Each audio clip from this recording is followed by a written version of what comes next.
Halo semuanya, perkenalkan nama saya Gilang Bagus Saputro dengan NIM 2025200003 dari program studi Teknik Sipil. Di sini saya akan menjelaskan tentang peranan kimia tanah dalam rekayasa teknik sipil. Peranan kimia tanah dalam rekayasa teknik sipil.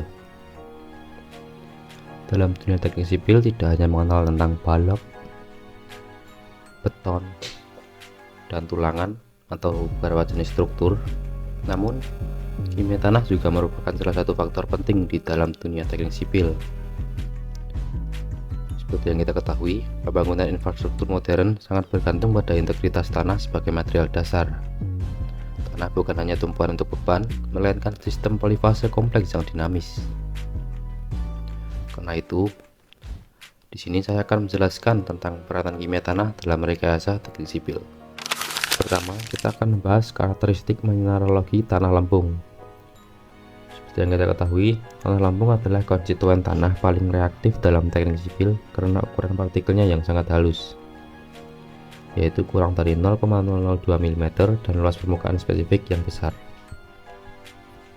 Dan mineral lempung tersusun dari silikat, produk penguraian kimiawi batuan asal.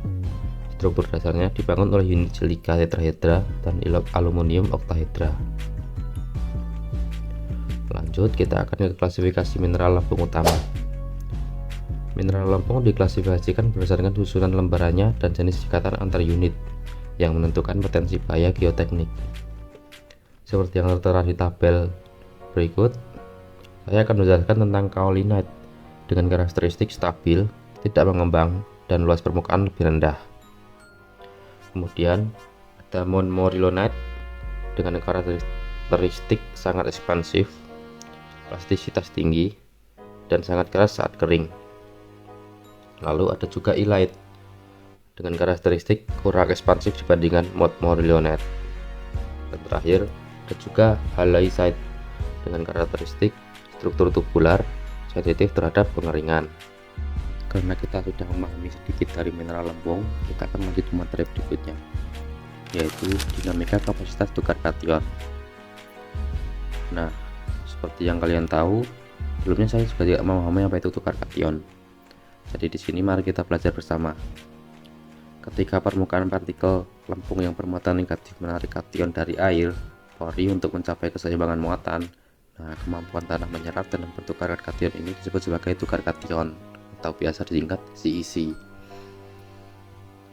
Nilai CEC yang besar menunjukkan stabilitas tanah seperti pada montmorillonite atau tanah organik.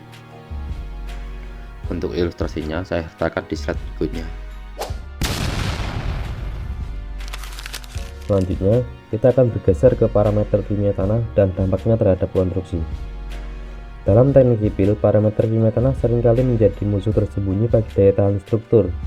Jika parameter fisik seperti kepadatan dan kuat geser menentukan kestabilan, maka parameter kimia menentukan keawetan atau durabilitas material seperti batu dan baja. Berikut adalah parameter kimia tanah utama dan dampaknya terhadap konstruksi. Selanjutnya kita akan membahas mekanisme kimia dalam stabilisasi tanah. Stabilisasi tanah memperbaiki sifat buruk tanah dengan bahan pengikat kimiawi. Ada 3 jenis bahan pengikat kimiawi yang sering digunakan, dan efektivitasnya bergantung pada jenis tanah, pH, dan kandungan organik. Yang pertama ada stabilisasi kapur, aktif untuk lempung plastisitas tinggi. Kedua ada stabilitas semen, sangat cocok untuk semua tanah. Lalu yang ketiga ada fly ash dan garam anorganik.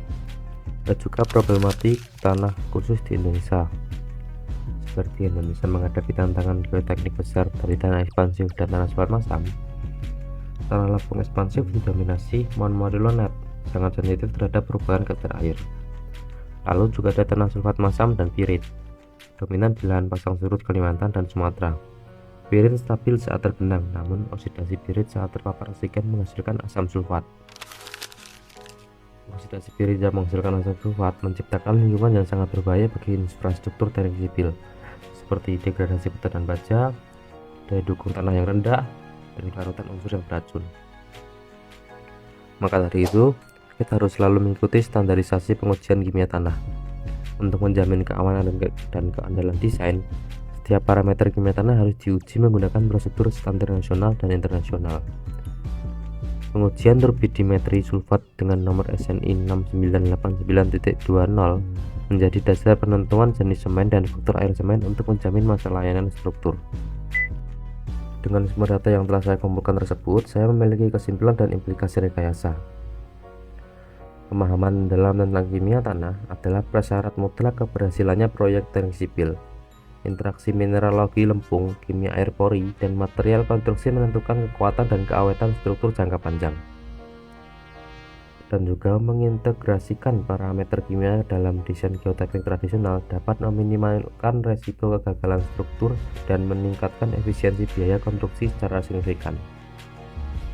Itu semua tadi adalah penjelasan saya tentang kimia tanah dalam dunia teknik sipil. Terima kasih karena sudah mendengarkan dan menonton. Berikut adalah sumber foto dan juga sumber tabel penelitian. Dan juga terima kasih.